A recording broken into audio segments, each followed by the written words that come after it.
Hey y'all, Serena here. I just want to remind you to please subscribe, and comment on the show wherever you get your podcasts, and make sure to follow us on Instagram at Short Story Long Pod. It really helps us out and helps you keep up with the show and all of the updates. You can also follow me at Shut Up Serena, shut.up.serena on Instagram. That is the best way to figure out where I'm going to be live. I've got a couple dates coming up this week.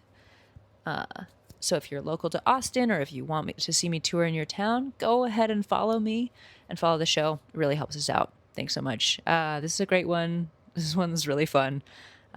Please enjoy Avery Hutto. Make sure to follow him as well. It's AveryHutto comedy on Instagram as well. All right. Peace. Hello. Welcome to Short Story Long with Serena Teal. I am Serena Teal. I am here today with Avery Hutto, or Avery Hutto, if you're mispronouncing names. Avery, how should I introduce you? What do you want people to know about you? I'm a comedian. Okay. Avery Hutto, comedian. Yep. Jack of all trades. Okay. Renaissance man. Is that like to say? What are some of the trades? We're figuring that out, So not necessarily all of them. Not necessarily all of them. I'm in the seeding phase. Sure. Where, Sure. We'll look back at this one day and be like, oh, that was before I wrote the great American novel and then made that wonderful film. But right now we are, I work in customer support for a supplement company. Sure. Aspiring Renaissance man. Yes. Yes. Amateur Renaissance man. Future Renaissance man, Avery Hutto. Currently a regular man. Currently just a regular man with a job. Yes, you do work in customer support for a supplement company. I'm really good at sending emails. I've sent thousands of emails in my life. Hundreds of thousands. Not hundreds, Not probably hundreds tens of thousands. You're over good the at last sending few years. emails. Are they responded to? Yeah. Okay. Yep. What's your success rate, would you say? Pretty high. Okay. I'm pretty high on emails. You're pretty high on emails. Yeah, I'm pretty big on it. I'm pretty big email. People get an email from me and they go, whoa, what a personalized touch. What a good email. Yeah, this is an AI. This is a beautifully written email by a man or a woman. People don't know if Avery's a man or a woman, which is great for customer support. That is I think a great. lot of them think I'm a woman, which helps. It softens your, Yeah, it does. your image, yeah. Mm-hmm. You can't use your nice brown eyes on them, so I you have to can't. use the power of your name alone. Just sweetness. Just pure sweetness. And I don't sign off. I don't sign off of emails. Okay. If it's a one-time thing, but most of the time people put best or wishing you the best or all of that. I hate those, so I just let the email fly. Do you put your name in there? Yeah. Okay. So But it just you have to says click the three. You know how sometimes there's three buttons at the bottom of an email? I leave it at the bottom of there. under the hamburger. So yeah. otherwise it's just pure, To the point. just information. This is what I want. Hit 'em I'm not with going to the- waste your time wishing you the best. You know Nobody I don't gives mean a it. fuck. Nobody cares. Nobody cares. The thing I hate seeing in an email is the phrase friendly reminder. Oh, If it was friendly, you wouldn't need to specify. here's something that I get. Some people, because I'm in customer support, they say, how can we fix this? And I go, fuck you. How can we fix this? I'll handle it. You just tell me a problem and then I'll fix it. What are we going to do about this? It's so passive aggressive and I get it all the time. So from a customer. Yeah. And they're trying to recruit you to the team. Well, And no, you're like, they're no, just- I'm the team. Yeah. They're like, hey, this order didn't come through. What are we going to do about this? I'm like, I got it. Just tell me the order didn't come through and then I'll handle it. It feels kind of patronizing. It almost is Yeah. like, oh, buddy, what are we going to, it's like your dad talking down to you. I'm like, I have a solution. I'll figure it out. It's my job. Yeah. I'm great at it. Okay. And I run Interesting. their Twitter. That's the fun Yes. part of the job. Yeah. It's so much fun. Yeah. If you're not following Avery Hutto on Instagram or Twitter, you should be, because he reposts a lot of the company tweets, do. and it's fun. That's most of my life, The yeah. grocery list one today, Thank you. very funny. Thank you. Made That me one did laugh. very well. I was really proud of that. Twitter loves Bitcoin. So if you mention Bitcoin, I mentioned the three things. It's a liver company, so I had to mention that. Twitter loves Bitcoin, and they love treating your wife nicely. So if I combined all of those things into one tweet, and it did really well for the company. Got a lot of eyes on it. Twitter loves Bitcoin is the least surprising sentence you could have said, but treating your wife nicely is Not necessarily what I would have expected. Although A from lot of that conservatives. from that corner of Yes. Twitter, Yep. that tracks. A lot of the Bitcoin loving your wife crossover is high. It's either Bitcoin. There's like a Bitcoin incel community, and Yeah. then there's a Bitcoin I love my wife community. Yeah. And I'm trying to hit that Bitcoin the I wife love my guys, wife yeah. community. I would like to find a man who wants to love his wife. Yes. Because I would like to be that wife. They're out there. If you put the feelers out there, you post on, you go, hey, if you made an Instagram reel, you go, hey, I'm looking for a husband. Looking Here are for my a husband. qualifications. Here's what I need. You will get applications. I will get I'm applications. taking applications. They will come. You know, A lot of bad ones. A lot of liars. That's the problem. Men lie too much. And I'm like, That's- why are you doing that? Why are you yeah. just... Well, to say something nice about you, which I'm very reticent to do. I'm already regretting this. Like, I feel like you are in a position that a lot of men are not, because you're tall and handsome and charismatic. Yeah, I realize that. So it's like, why are these men lying? Just just be tall and handsome and charismatic. Just be 6'3" and good looking. What's the problem?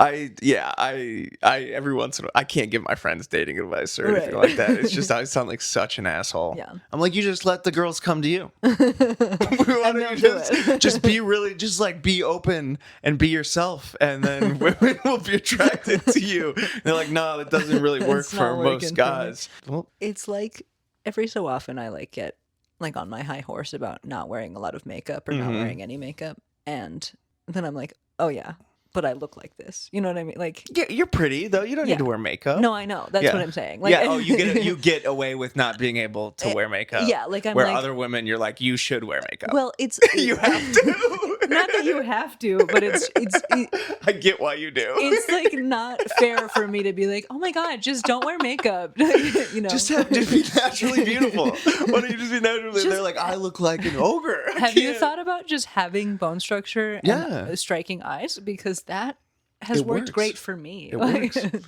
Yeah, it does come across as very douchey. You know what? I'm grateful for the situation that I was born Totally. into. I was born into a lot of luck, so I'll take it. Totally. Yeah. Yeah. Well, now that we've discussed that How we're both great I good am. looking, Yeah. We're both awesome. Let's moving forward. what can we do to move this podcast forward? Do you want me to just hop in? Do you want to, I'll set the scene. I would love for you to share a story if you'd like to. Yeah, I've got one that I haven't told. I used to tell. I had a set of stories that I would tell. My identity was very wrapped into what happened to me during my teenage years for a long time. Right after your teenage years. Yes, from like Interesting. in my early 20s, I was like, In my early 20s, I was really affected by what happened to me as a teenager. But I was like, I would meet someone and I could do an hour. I could do like a solid hour of stories of just like listen to this set of stories, and then people would be like, wow, and look at you now, and I'd be like, yes, yes. So Were you fishing for that? Oh yeah, Yeah. I loved because people would be like, "Oh my gosh!" and you've been through so much, and I'd be like, "Yeah, no, I'm just like, I got it all together." But then I like nosedived my life in Yeah. my late 20s. Yeah. So then now I'm like, let's just leave those. Now it's Turns out I didn't have it all together. No, I was just an asshole. But yeah, so when I was 16 years old, I was a bad kid. Okay. Hell yeah. Hell You know yeah. those bad kids. That I feel You've heard like about bad kids. in high school, there's good kids and there are bad kids. And I was one of the bad kids in high school. And sorry, where did you go to high school? I went to in Rochester Hills, Michigan. Okay. It's a suburb of Detroit. Okay. About 30 minutes north of Detroit. Cool. Very middle class suburban Midwest town. Okay. I have 2 brothers and I have 2 sisters. And when I was 16 years old, when I was 15, my parents got divorced. Okay. Tough. Yes. My parents they were alcoholics who got divorced. They were free-range parents, as they described it, which Okay. means they weren't parents. They just were like, hey, you guys just do whatever you want You to. guys are chilling. You're 15. You've got to figure it out. Exactly. So then I started hanging out with the bad kids in high school. I started drinking when I was like 11 or Okay. 12. I was like at 12 years old, I was like, I'm an alcoholic. I was like, I'm a fucking alcoholic. And what were you drinking? My dad drank Jack Daniels. Oh, shit. And Okay. my mom drank Bacardi white rum. So every single night at around 8 o'clock, I would just go to their liquor cabinet, take a few pulls off of each one, and then I would watch some TV and go to bed. Wow. Every night from like 12 on. Liquor at 12 is pretty big. Yeah. That's a big place to start from. Yeah, the first time I drank alcohol, I saw my parents drink, and I saw them drink multiple drinks. So I thought, oh, you need a lot of alcohol to get drunk. Sure. So the first time I got drunk, I took a cup, like a full 16-ounce cup, Cool. and I filled it with liquor. Nice. And then I drank all of it because I went, I don't want to taste this. So I drank all of the liquor, and then I got like super drunk, but then an hour later, What? yeah, I threw it all up. And I was like, that's too much. A full cup of liquor is apparently too much liquor. But yeah, I saw my parents and I'm like, a full cup seems right. Sure. And Well, then yeah. I was like, that seems like the right amount. You But gotta then I was train like, for that. though. exactly. But then I found out, oh, you need like a quarter of a cup of liquor. So I would just have my quarter of a cup of liquor at night. And then I would wake up in the morning, and sometimes I would drink before school. Okay. And then I would smoke cigarettes with my friends before school. Cool. Yeah, that was the beginning of my bad kidness. Sure. And I started smoking weed. Started, That sounds so mild. That weed. sounds so like Yeah, chill. afterwards. Just chilling, smoking weed. I was like a very controlled young alcoholic, and I knew I was doing it because I was sad. I was like, other Wow. kids are like, we like to party, and I'm like, no, I'm sad. I drink because I have emotional problems, and this helps me cope with it. Very self-aware. But too much relying on my self-awareness. So 15, my parents get divorced, and then 16, I turn 16, and then I have my the summer, and I start to get into psychedelics. Me and Okay. my friends are taking acid. Yep. We're hanging out. I'm starting to hang out with. There's a kid who lived down the street, who's one of the bad kids. Who's my parents are like, you don't hang out with that kid. Okay. And I'm like, I'm one of the bad kids. We Right. can hang out. We're in league. So we'd steal. My mom smoked cigarettes. We'd steal my mom's cigarettes. We'd have other people buy us different alcohol. We would just kind of go crazy. And on the day before school starts, my junior year of high school, Yep. I'm a little drunk, as per the usual. And he messaged me. He had brought this idea up before, where he said, I want to rob a gas station. Okay. And I go, that's crazy. Why would you do that? But he's like, you could just drive me. We'll break into one that's late at night, that's closed. It won't be a big deal. You can drive me. You can pick me up outside. And I'm like, no, I don't want to do that. Okay. It's around probably 11, 12 o'clock, the day before school starts. And he messages me. He says, hey, why don't you drive me tonight? And we'll go to this tobacco store. Okay. I'll break in. I'll throw a rock through the window and I'll go in. And then you can just drive and I'll give you half of whatever we get. Okay. And I'm like, it's on, because I'm a little drunk. All right. So And were you guys friends? we were or- friends. Okay. We were good friends. Okay. We were good friends. We had a wholesome friendship as well as a bad friendship. Sure. It was nice. So I'm like, okay, it's on. Okay. Let's do this. So I closed my laptop. I'm a little drunk. My room was in the basement at the time. My mom was already asleep upstairs. Everybody else was asleep. So I had a car. So I get into my car, but I don't take my shoes in case that my mom wakes up and she checks to see if my shoes are there. Okay. Part of the story. Okay. So I go and I pick him up. That's a lot of forward thinking or foresight for someone who's drunk. Had you snuck out that way before Yes. and been caught? Okay. Yes. Cool. Never caught, but I was just always like, you shouldn't.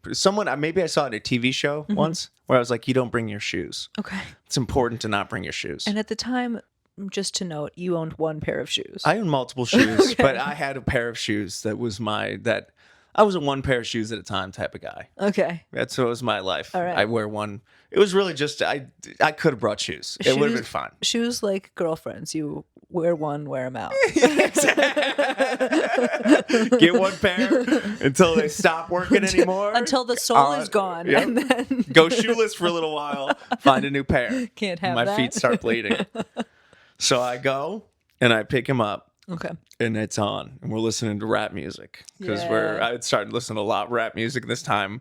We live outside Detroit. We're white kids in the suburbs. We think we're hood. We think we're cool. Yeah. We had also at this Eminem point, was big. yes, it for was you. huge for Yeah, us. We had been what do they call it when you break? There's a fun word for breaking into cars. Do you know what do you know what I'm talking about? There's like a fun, hot it's like a wiring? fun. No, we didn't steal them. It was back in the days before we would steal like GPSs and change. It was Okay. like it wasn't boosting, but there was a word. Oh, There was a fun word. I don't know this street term. We had done crime before. We had previously. Evidently. we were familiar with petty crimes Okay. of stealing out of change and GPSs out of people's cars. I was a bad child. But you weren't smashing windows. You were like, No, getting the only door if it was unlocked. open. Okay. Yep, if it was open, that was an invitation. Never smashing windows. Only if it was open, we'll take your GPS. We're kids. Cool. Just kid stuff.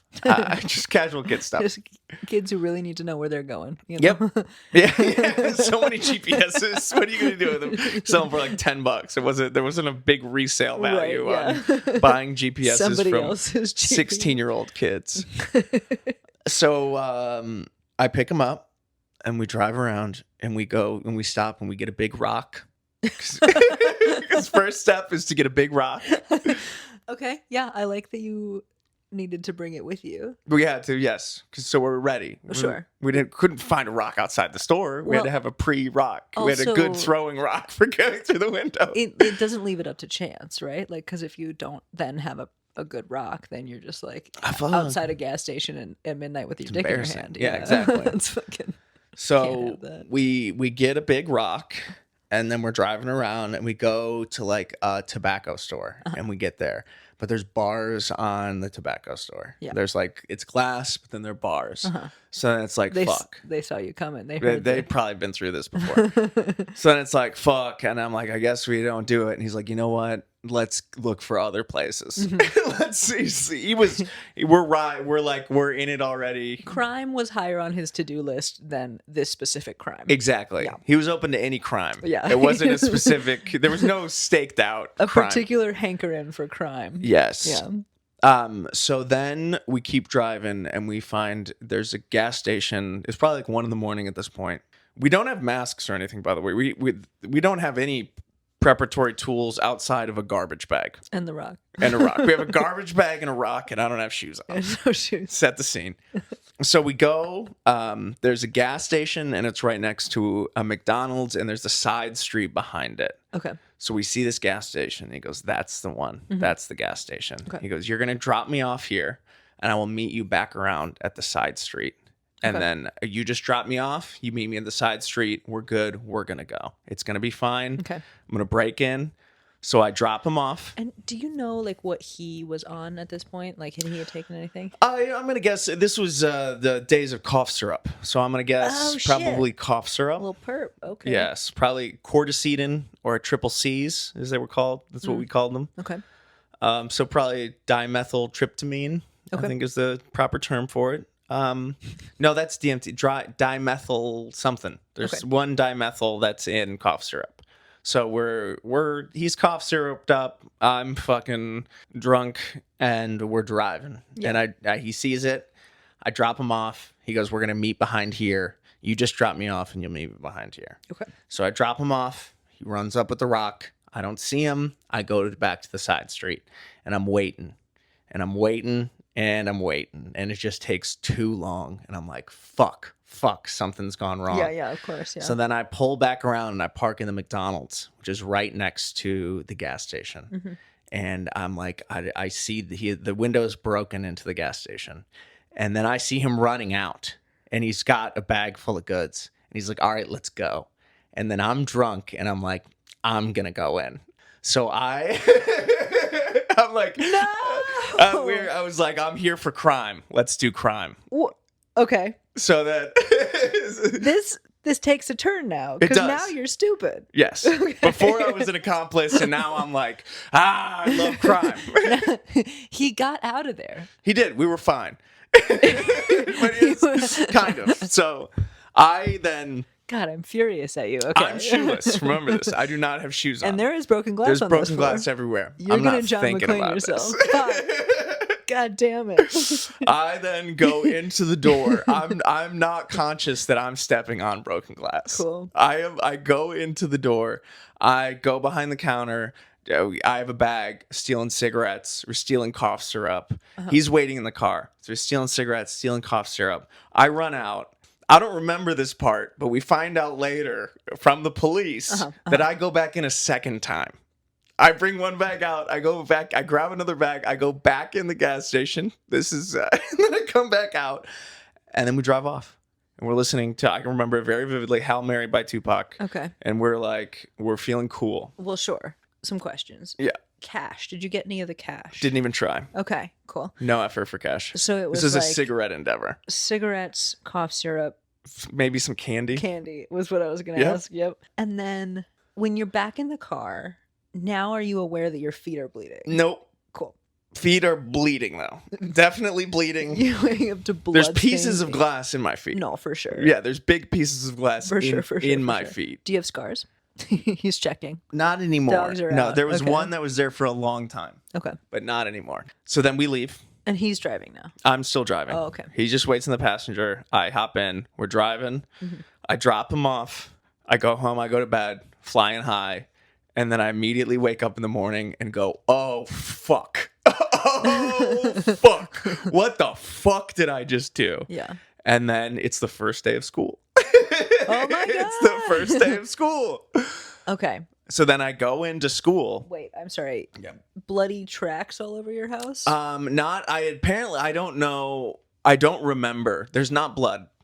This is all a blur to me now. Okay. Not blood. At some point I had either the bleeding had stopped or I had cleaned off my feet before I went into my house. Okay. But I do not remember that part. Were you aware of your feet and the state that they were in? The next morning I became aware that it was hard to walk. Okay. And there was a piece of glass in my foot that was there for it took me like a week to get it out. Oh God. Okay. It was just in my heel. It was just, there was a piece of glass embedded in my heel. And I was like, it hurts every time I walk. And then like a week later, I pried it out. That's the scar that you checked Yes. for. Okay. So one piece of glass in my left heel. Okay. I'm sure there's some symbolism there somewhere if I read a dream book. Okay. The feet were not your primary concern at this No, my point. primary concern was I woke up and I went, they probably have fucking cameras. Uh-huh. We didn't think about cameras. Right.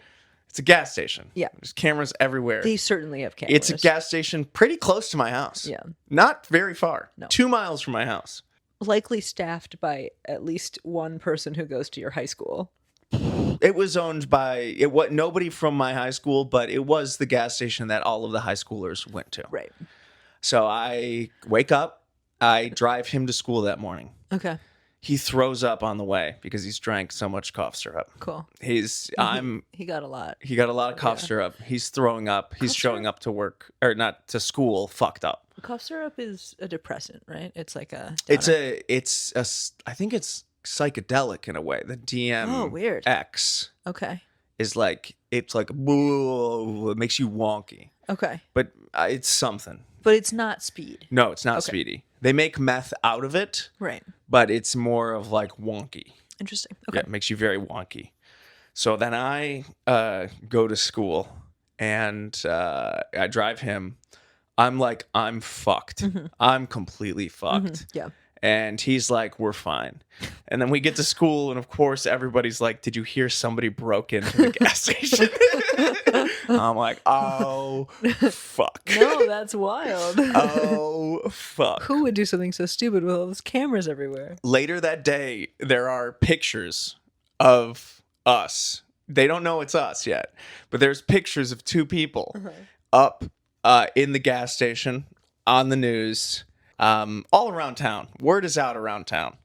And I tell one of my friends who's a good friend. And then I had a friend who had at that point dropped out of school because he was also a bad kid. Okay. And I go, can I talk to your mom? Because I couldn't talk to my mom. But Sure. I'm like, this mom has had kids who are in legal trouble. Sure. And I'm breaking down. I'm a soft kid. This was a moment of extreme spinning apart, behavior. yeah. But immediately I was very sad and I went, what have I done? I Yeah. need to make this right. Yeah. So then I meet with my friend's mom and I break down and I go, I was the one who robbed the gas station. She's like, oh, fuck. What did you do? She goes, here's what you're going to do. You're going to get a lawyer and you're going to turn yourself in immediately. And I tell my confidant, my accomplice that, and he's like, I'm not doing that. And I go, I don't give a fuck. I'm doing it. Okay. I'm like, I don't care. I'm getting a lawyer. They're going to figure out it was us. There's no getting around this. We fucked up. So then I talk to his mom, and then I go back, and she's like, you have to tell your mom. And me and my mom have, at this point, a very adversarial relationship. Sure. She is a lovely lady, but has a bit of she's a cold. She will describe herself as cold. Okay. She doesn't understand why everyone in the world is so soft. She Okay. doesn't get why. She goes, I don't get why these people have these emotions and they're so soft all the time. Interesting that she would get you as Yes. a child. Yes. That's Very emotionally in tune, and yes. That's God's sense of humor. Yes, you know? but I am also her son in a way, where I have the darkness in me. Sure. I have the coldness. The sharp, the edge, yeah. So then I go and I tell her, and she's like incredulous, but kind of like roasting me. Like her immediate reaction is to kind of make fun of me for doing it, just to roast me and be like, she called it knock. She's like, you knocked over a gas station. That was the 80s terminology she used. She's like, oh fuck, I can't believe you. What are you doing? Like, she's like just roasting me and going at it. And then I'm like, yeah, I did. And then my parents are divorced. I wasn't talking to my dad at this period of my life because me and my dad, we had a bad relationship. My younger siblings were talking to him after the divorce, but I hated him. But one of his best friends was a lawyer. Okay. So she's like, we're going to call him. He's going to be your lawyer. And I believe I go into school for like one day after, and then I stopped going to school for a while. Okay. Because at this point, someone else had seen the pictures and had been like, that's Avery and the other kid. Yeah. Like, for sure that is. And there was a reward for whoever turned us in to the police. So someone had gone to the police, gotten the reward, and said, it's these two kids. Yeah. So word spread pretty quickly that it was us. And had you turned yourself in at that point? So then I stopped going to school. I contact the lawyer. The lawyer contacts the police. Okay. And then they set like a preliminary trial date for later. And it was all kind of like, it settled down after a few days. And it was like, okay, these kids, they made a bad decision. I was on the tennis team at the time.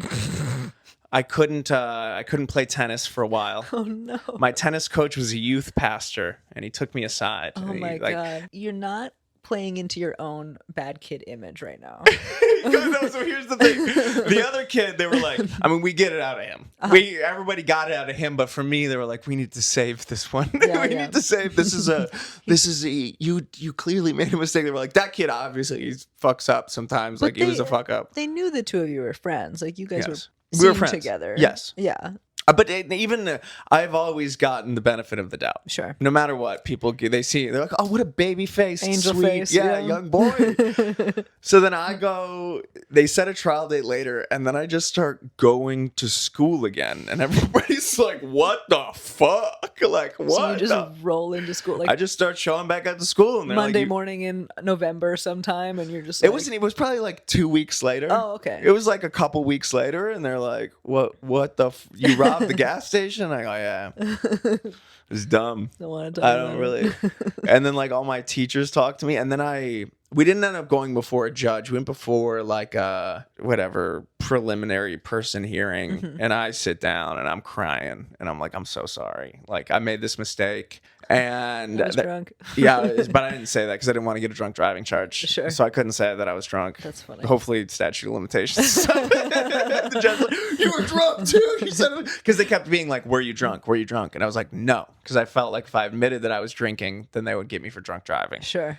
I go before the judge, and they just I get 40 hours of community service. 40 hours is so low. I know. That's wild. I had a good lawyer. Sure. He was a great lawyer. Sure. He's the heir to the honey baked ham. Do you know the honey baked ham? Is that a national? He is the. I know he about is the honey baked ham. He is the head of honey baked ham, basically. This is Honey Baked Ham Jr. This is honey baked ham money we're talking about Honey here. Baked Jr. Yeah. That's So he had wild. honey baked money, and he did us a favor by taking the case because he had his kids had some run-ins with the law, and like sure.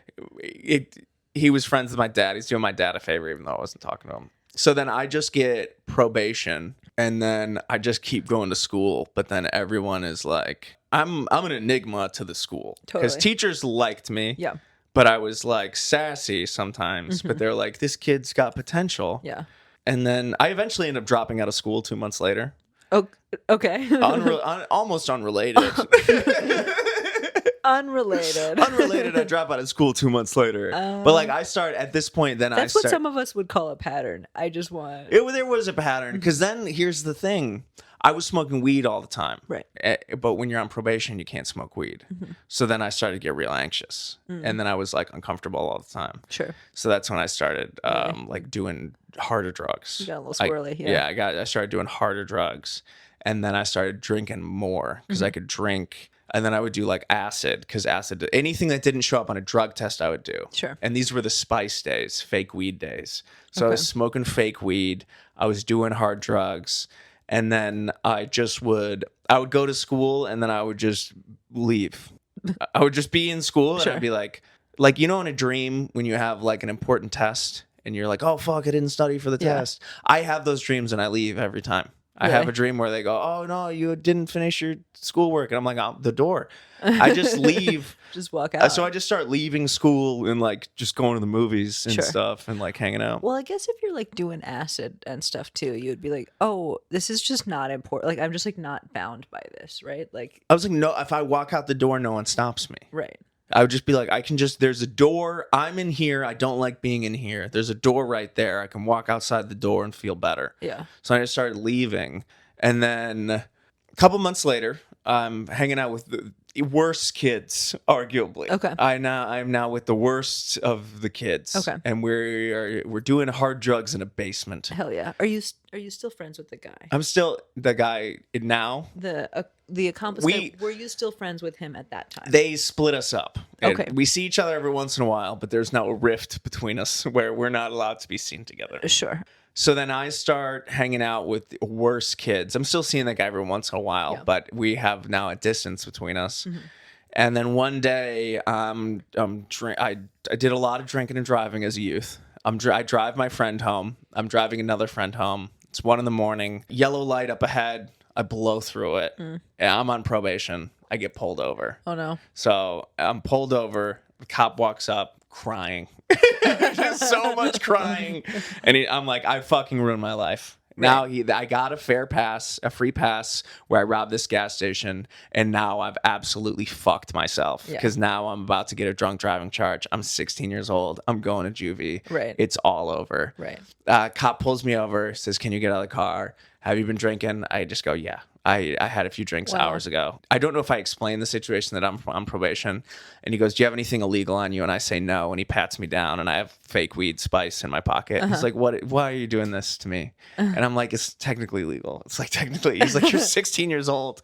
What is spice? I don't know what that So is. it's like a chemical that they spray onto like chamomile flowers that you smoke. Okay. That is like gives a similar effect to weed, but it's like chemical. It's like synthetic weed, basically. So fake weed. So then he pulls me over. I'm crying again with a kid who like the cops love me. Cops fucking love me. He pulls me over and he goes, "All right, I'm gonna drive your friend home. I'm gonna drive you home." At this point, my mom is on a trip with a new guy that she's dating. Okay. So she's not even at the house. Wow. And my aunt is at the house. Okay. So the cop takes me back and he goes, "Listen, I think at that point my family was well known in the community. Sure. So they felt bad for me. Yeah. They were like, we get that this is a fucked up kid. His parents are both fucked up right now. Like he's like, if I charge him right now, he's fucked. So I'm not going to charge him with anything. Wow. His car is out here. I recommend you guys have a talk and figure out what you're going to do going forward. Sure. There's not going to be any record of this. So he doesn't report it to the court. He doesn't do anything. And then I'm there with my aunt and I'm like, I can't go to school anymore. I'm like, I just can't do it. And then I had been looking up online schools at that point. Yeah. And then I started to do just online school, but I never did it. So then I just got my GED. Okay. And then I got my life together eventually. Right. And then it got untogether again for a while. Yeah. And We've had ups and downs, and now we're at 31 years old, I feel like now I've gotten through my teenager phase of life. Okay. It took me 15 years from maybe even 20 years from 11 to 31. Sure. Was like a real blur of. That was your adolescence. Yes, I had a very elongated adolescence, and now I'm jumping immediately into old age. Right. I'm skipping young adulthood. I did not. It was just all adolescence. Sure. What a wild story. Yeah. Are you what happened to any of those people? Are you in contact with? They all, one of them, the guy who I originally robbed the gas station with, he's a cook. He lives in the same town, works as a cook. Last I heard from him, living a pretty normal-ish life. Yeah. He got into hard drugs for a while. Then I think he got out. I don't know if he's sober now. Haven't talked to him in years. Yeah. The other kid, I don't know what happened to him. The kid whose mom I went to, he died. Oh, shit. A lot of people died. I was in the heroin, around my area. I never liked heroin. I wasn't a heroin guy, but a lot of people in my area, teenage heroin addiction was really popular. Cool. In the Midwest suburban times in the mid 2010s, 2008 to 2014, maybe 2004 to 2014. That was 10 years heroin times. Teen heroin. Time. Lots of it. We were near Detroit, so I would do coke. Yeah. But we would drive down, I was 16 years old hanging out in crack houses in Detroit because they needed someone to drive them to go get heroin, and they'd pay me money, and then I'd buy crack, and I'd smoke crack, and they would do heroin. Damn. And then we'd go home and go to school the next day. It was a wild life for a while. It was a wild year. And then this is a fun wrap. There's so many little nuances to this story. Uh-huh. So I would drive down there's a couple guys who I'd drive them. They were heroin addicts, and I'd drive them to go get heroin. And then one of the guys had a sister who was a year younger than us, and she would always call and be like, Are you with my brother? And I'd be like, No. And then he went to rehab, and then I started dating his younger sister. Okay. And then her and I, that was my getting better. Well, I got better through the relationship where I was like, okay, now I have something to, Wow. Okay. I am happy in this relationship. And it kind of kept me sober. I was still smoking weed. I would drink I got regular teenager sober. Sure, where I just acted like everybody else did. Yeah. But I was like, I kind of got to get my life together. You weren't doing crack. Yes, for I a was. while. I no longer was doing hard drugs. Yeah. I dated her and then I got my shit together. I got my GED, and then I went to college and had for the first 2 to 3 years of college, I had a normal college experience. Okay. And then down and then up, and then down and then left and then right. Yeah, that's wild. Did you have any more run-ins with that cop? Did you ever see the cop again? I don't know who that cop is. Okay. I don't know his name, know nothing about him. My family stopped being involved with the police soon thereafter. My dad got his act together. I guess my mom is still well known by the local police. But my dad got his act together, and then he got a DUI at one point. And then it was his wake up call where he's like, fuck, I fucked my marriage up. I can't see some of my kids. I got this DUI. Yeah. And then he's now a huge part of my life. He's awesome. He got sober, and then I started having a relationship with him again. And then my siblings, as we grew up and went to college, we all kind of we'd grown apart throughout our high school years because it was every person for themselves. It was survival mode for us. And then we grew back together, and now we have a cohesive family unit. It's a good ending. Yeah, that is sweet. Mm-hmm. So I've been asking people, why do you feel like you can't tell this story very often, or why don't you get to tell it very often? I don't like to. For a while, my identity was wrapped up. There is a thing about looking the way I do and then having crazy stories. I really liked that. Sure. Where I could tell people, listen, you don't know. I've lived a very fucked up life, and I look like a very joyful way. It's a funny guy. You look very suburban. Yes. Yeah. I look very I had a regular, things are just straight and narrow, and then I'm a mentally stable guy. Yeah. So for a while, I told the stories as a badge of honor to be I'm a mysterious motherfucker. And it was with darkness. Yeah. And then I was I don't want to do that anymore. Sure. And then I kind of let the stories go. And I'm almost now a little, it's not ashamed, but I'm I would just rather, open with the darkness anymore. Sure. I used to open, even like previous times I've gotten sober, I used to talk, I used to be like, you don't even know how fucked up I was. I did this, and this. And now I'm like, I kind of want to be a regular guy. Sure. I didn't want to be a regular guy for a while. I wanted to be fucked up artist type. Yeah.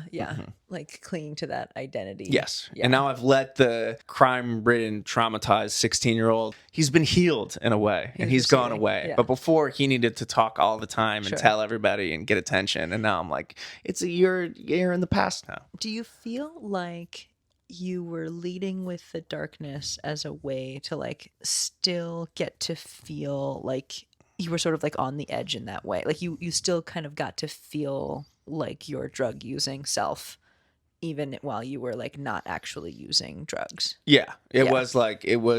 was exciting. It was fun to tell other people. And then it was a little, it made me different. I got to be different than everybody else. Where I went to it was a Marianist school, but it was a Christian school. Okay. So like other people that came from like private school backgrounds, some of them had trauma, but it was like a more normal high school fucked up. So like in college, I got to be like, I dropped out of high school. I got my GED. You guys had like these regular lives. Yeah. I can't, like, I'm barely even here. Like, and they made me feel smarter because I'm like, Sure. oh, I rested. The only reason I'm here is because I'm smart. It's not because I worked hard. You guys worked hard to get here, Yeah. and I just different, and I'm Right. just so smart. I had to kill all of those brain cells to even be able to function at college. Like- Yeah. And it was like I had an identity problem for a long time Sure. where I like needed to be different and cool and do drugs and because people treat me so sweet and nice, and it almost pissed me off. Yeah. Because I'm like, why do you think I'm so nice? Why are you treating me like I'm a nice guy? I'm not a nice guy. I'm not nice. Are you still sad? No, it's crazy. I was sad for a long time. Yeah. I was so sad for a long time. Yeah. I take dips into the sadness now, but in a very sweet way. Before, for a long time, I was like really sad. Yeah. Like I was a sad boy. That became part of my identity as Right. being someone who's sad. But being the crying, the laughing clown crying face, I liked that I was like a little manic depressive. Sure. I liked that I was like high highs, low lows.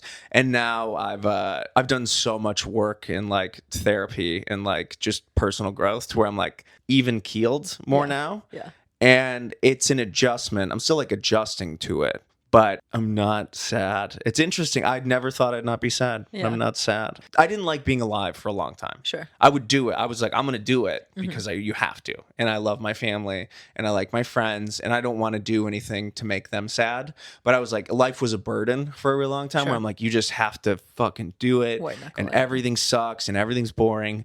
And now I'm like, oh no, I genuinely enjoy being alive. And I was just so sad. And my problem was just that I hadn't dealt with my sadness. Yeah. But then I was forced. I tried to escape it for so long, and then I couldn't escape it, and then I sat with it for a really long time, and now I'm pretty chill. But it's cool having felt that sadness because now I like being around other sad people. Yeah. Because I'm like, you get to like if you get to the other side, it's cool. Yeah. And I'm like, oh, I'm on the other side of sadness. I finally healed up.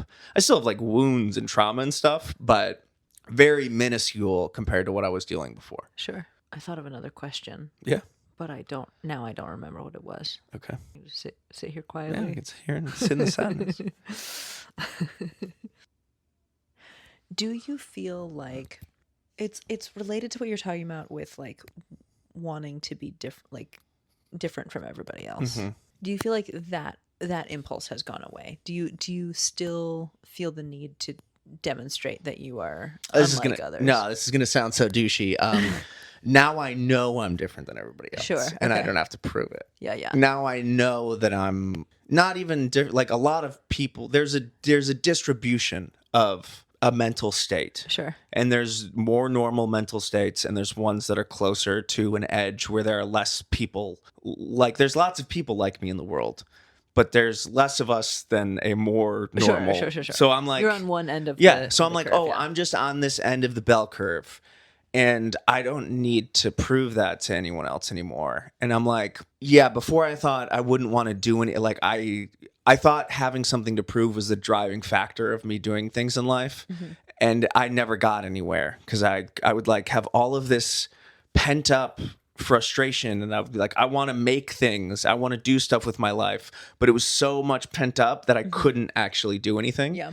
And now I've kind of let that all go, and I'm like, I could die today and be satisfied with what I've done with my life in a crazy way. Like, I haven't really done anything, but at the same time, I'm like, I've gotten to this point where I'm living life honestly as myself. I was a fraud for a long time. Sure. I was like a real fraud where I was a caricature of myself in hopes that showing people the caricature would allow them to see who I really was. Sure. And it just ended up me never being able to really communicate with anyone else because they were always communicating with a caricature character that I had presented That you were playing. Yeah. And I've figured out how to be myself, not fully, but enough that I'm like, oh, I've accomplished enough in life, and I don't have anything to prove to anyone else.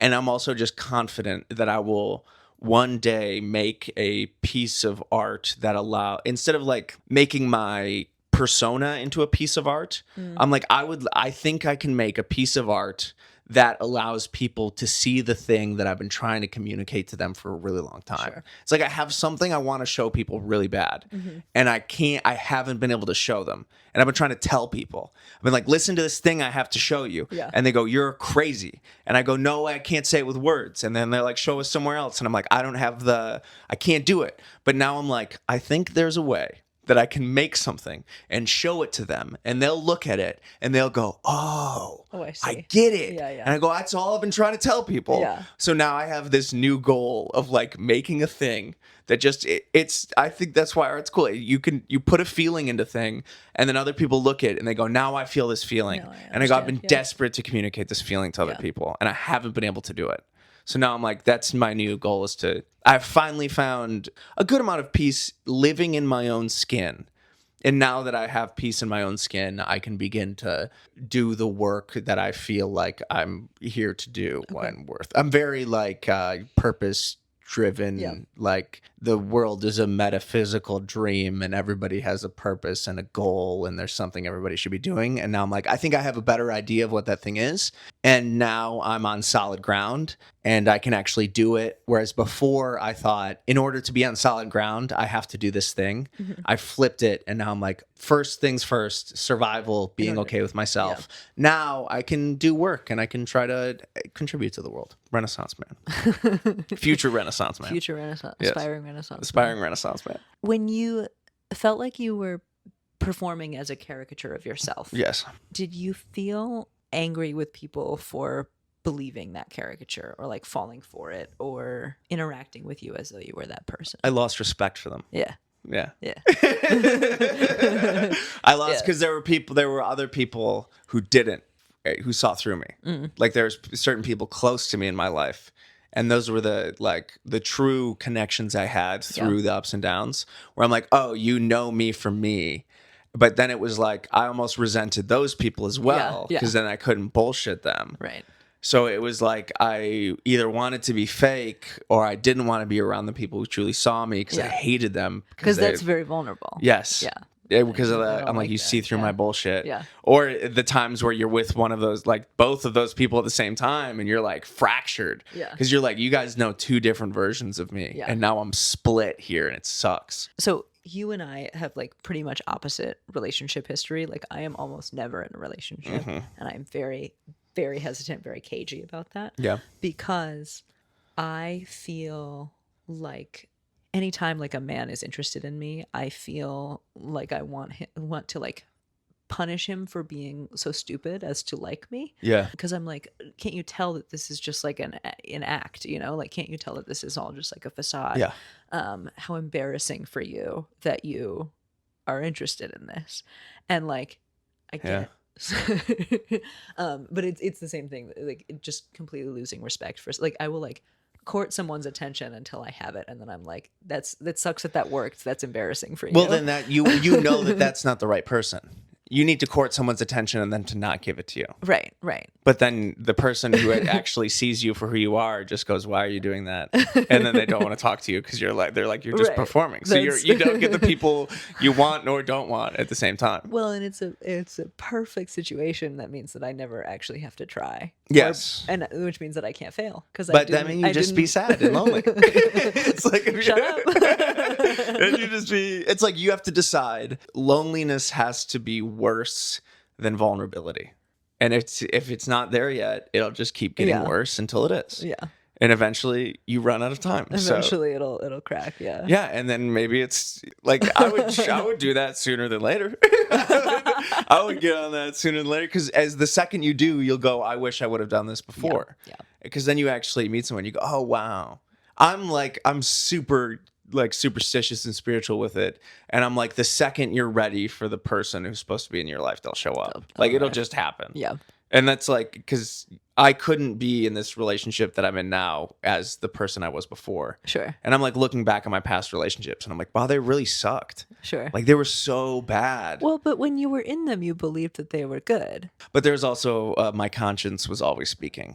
I have a loud conscience and it knew. It always knew. But I was the pain of loneliness was so great that I was not willing to let them go. And you're not experiencing that now. No, this is the first time in relationships I usually get like the alcoholic, which is like I can't, it's obsessive. I'm needy without it. I am worried about it. I feel like it's going away. I want more. It's never enough. It's all of that. And now I'm like, oh, I fully trust that it's going to work. And like, if all of a sudden it failed, I'd be like, oh, fuck, okay. Okay. I'd be like, oh, damn, whoops. But in my other yeah. ones, I was like, when they wouldn't work or when I thought the other person was mad at me or we were in a fight, I was devastated. Sure. I was a drug addict that you took drugs away from. Sure. And I was like squirrely and like, I need to fix this. We need to make this better. Da, da, da. And it destroyed the people I was in relationships with. And I caused like emotional trauma to them through unintentionally needing them to emotionally self-regulate. To be your drugs. Yes. So then now I'm not. Now I found peace on my own. I found a way to be like, I can function on my own for the first time in my life. I could not function on my own for many years of my life. Yeah, well. I would either needed drugs or women. And then I like found peace being like, oh, I could be totally alone and I have all of the tools to function in life. And then like, it's literally like the days I made that decision, boom, someone showed up and I'm like, oh, foundation's done. I can't have a relationship be the bedrock of my life. Sure. I need to have a strong foundation, Sure. but level 2 is where a relationship goes. Sure. And someone just fit right into that level 2. And I go, oh, this is where they need to be. I was putting them at priority number 1. Right. They can't be priority Can't be number here. 1. They have to be priority like number 4. Mm-hmm. But as priority number 4, I'm like, wow, this is amazing. This is a big priority for me. It's so much more important than other things. But at the same time, if it went away, I can still live because I have these other Still things. have the foundation. Yeah. You sound very healed. Until something sets me off, until I get hurt. I'm like pretty like it's crazy to be, but I'm like I've healed and hurt so many times where it's like Velcro where I'm like I'm sober now. If I relapsed, I would just go to rehab for 30 days. Like it wouldn't even be a question at this point. I just go to rehab and then I've been to rehab twice. I've gotten sober a few times. Yeah. And it is so much easier every time. Yeah. And like I have even now, I'm only a few months sober right now. I had a little mess up, but it was so brief and the lessons came so quickly from it that I'm like, oh, if I do it again, I'll just get back on this path. And then it'll be like, oh, fuck, I got sad again and did drugs. Well, Whoops. The like dips are leveling out a little bit. Yeah, yeah. Usually I burn my entire life down. Like when I was younger, I would ruin everything, you know, burn it to the ground. And now I'm like, I'll start to like get squirrely and fuck things up. And I'm like, oh, whoa, I don't want to do that again. I know. Yeah. I don't think it'll ever get as bad as it was. Cause I'm like, it's not, you just learn after a while. You're like, I don't want to do that anymore. Yeah. It doesn't feel good. Yeah. This feels nice and chill. And I just want to be like, old now. I'm so done with being young. Well, it's also like, it also gets boring. Right? Yeah. Like it's boring for you, for everyone around you. Mm-hmm. Like, and I think that's doesn't get like as acknowledged as often in like addiction stuff is like eventually you're just gonna get like tired of this, you know, like you don't want to like be in chaos all the time. It just doesn't hit the same. Yeah. Some people are like, there were never enough drugs. I wasn't that person. I would be like, no, I feel the bliss. I feel complete, utter euphoria. I know how to create a state of utter euphoria. And then after a while, you stop being able to recreate that euphoria. Or you can, but it lasts less time. And then you just need more things to create the euphoria. Yeah. So then I'm like, it's so much work to create euphoria. And the downside of euphoria, like you eventually, you do come down. I was like, no matter what, I come down. There's no not coming down. So I guess I'll just figure out. It's like the same, in a weird way, it's the same urge to feel good. It's just directed being like, okay, I tried this to feel good. It made me feel good. And then it stopped making me feel good. How else do I feel good? Okay, I do this. I feel like a lot of people who get sober never find a way to another way to feel good. Sure. So they're like, oh, I guess life is mundane and boring. Right. And it's like, no, you use like, there are really successful addicts out there who go, no, I just take that same drive and I directed it towards something else. Sure. And you go like, oh, like I think this is partially true. Like, you know how you can rewire your neural pathways by doing something over and over again? Yeah. I like built cocaine neural pathways in my brain. Sure. And now I can feel the same. Like I was depressed. I'm grateful I spent a long time doing cocaine. I was so depressed for 25 years of my life. I got severely addicted to cocaine for a year. I've been sad since then. I've been in depressive periods. I've never been fully depressed again. You like raised the floor a little bit. Yeah. I didn't know drugs taught me how to be happy. They taught me that life can be enjoyable. Yeah. They just taught me a way. It just showed me like, hey, you can enjoy your life and have fun and not worry about time. And then I learned how to do that without drugs. But like drugs just showed me like, hey, life can be fun. Like it can be fun. And I think I have a big bump in my forehead. I think I just fucked my brain up when I was a kid. And then like my neural pathways were all fucked up and I didn't have the capacity for happiness for a long time. I had like some semblance of it, but then I'm like, I electroshocked my brain. Knocked it loose. I just again, fucking electroshocked my brain with dopamine. You like wore it down. Yep. And now I'm like, oh, dude, I have a cup of coffee or I go, something good happens. And I'm like, it's like I did drugs. Same feeling. Same exact feeling. Cool. That's crazy. It's fun. That's why I'm like, I think there is healing benefits to drugs. I'm not an anti-drug person. Totally. Yeah. I'm like, I get why MDMA therapy works. It's like, yeah, if you're depressed, don't kill yourself. Do drugs. It's way like Try it first. Yeah, exactly. It's like when I see people who kill themselves, I'm like, you didn't go try drugs. Try drugs. It's better. Yeah. You'll stay alive, and then you can go to rehab, and your brain will be different. Yeah. Very wholesome, good advice. Yes, do drugs. Do drugs. If you're gonna kill yourself, just do drugs instead. Do drugs, get abs, see what happens. Yeah. Just take a chance. It's a famous story about a guy who was about to kill himself, so he took all his money, went to Tijuana, spent a month doing cocaine and hookers, realized he didn't want to kill himself, came back and had a regular life. It's like just to go to Tijuana first. You're already considering losing everything. You can get a personal loan with pretty much any credit or take out a credit card. If you're like, I'm broke, I can't do it, just to fucking go into debt. Don't kill yourself. Yeah. Never kill yourself. That's my lesson. Just keep trying. Well, it's just like you still have that option even after you've tried the other stuff. Yeah. So like you might as well try the other stuff everything. First. Yeah. Try everything. And then because drugs you'll be like, oh wow, I feel good. Yeah. I'll do maybe something else can make me feel good. My sister has some like kind of serious mental health stuff. And one time we were sitting in a car in Alaska. Like we were up there celebrating her birthday and she was like telling me about it. She was like, I'm really scared because like, what if it's going to be like this forever, you know? And I was like, that's possible, but like you haven't tried everything yet. Yeah. So what if you start with trying everything and then like, we'll go from there, you know? And she's doing a lot better now, you know, because she's trying stuff. And it was just like, oh yeah, like you just have to remember that like you haven't actually exhausted all your options yet because you're not dead yet. Yes. And you just keep trying. Yeah. Pills. There's awesome pills. There's good pills and bad pills. Yeah. But fucking try a pill. There's the wrong pills for you and the right pills for you. You gotta find the right pills. You gotta try a lot of pills. Yeah. Gotta kiss a lot of frogs. You do. You gotta lick a lot of frogs. It's very true. Shoot. Well, any closing thoughts on your story? We've done a lot of in summary. Yeah. No, just don't kill yourself. I think this has been such an uplifting message. Just don't, if you're sad, you listen and you're like, just don't. Just fucking AA, Alcoholics Anonymous is awesome. That's another thing that's there's also support groups for people. And I'm like, that's what changed my life is support groups. It's like, just go to a support group. Go to a knitting class. Go to a book club. Too many people don't go to enough clubs. It's like, there's really cool clubs out there. Everybody should go to clubs. Book clubs. Drug clubs. Find people to talk to. Yeah. Everyone is crazy. And then talk to them uninhibitedly. Yes. About what you actually think. Yes. Cry in front of people. Yeah. Breakdown. Have a few mental breakdowns. Tell them I've had some serious mental breakdowns. Oh. Go fucking crazy. Honey, it shows. Yeah. Let everyone talk about you and be like, wow, that guy's unhinged. And then come back a few months later and be like, hey guys, I'm normal again. Once again hinged. Yeah. This door is swinging. Yep. All right. Don't rob a gas station. Don't rob a gas station. Really, the moral is that. Yeah. Don't rob a gas station if you're going to. Except for that worked out extraordinarily well for you. True, but it's like where maybe I could have learned that. Maybe I could have been about to rob a gas station and then learned all those lessons. It does sound like that started you on the path of getting out of school, which I think was good for you.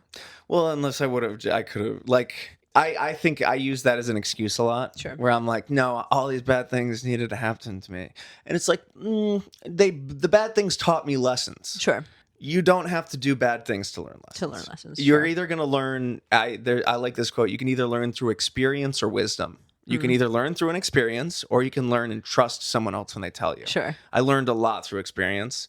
I could have learned the last 15 years worth of lessons by just listening to someone else. Sure. And instead of listening, I want to find out the hard way. Yeah. And I found out the hard way, same fucking lesson. Yeah. I could have just listened when somebody told me.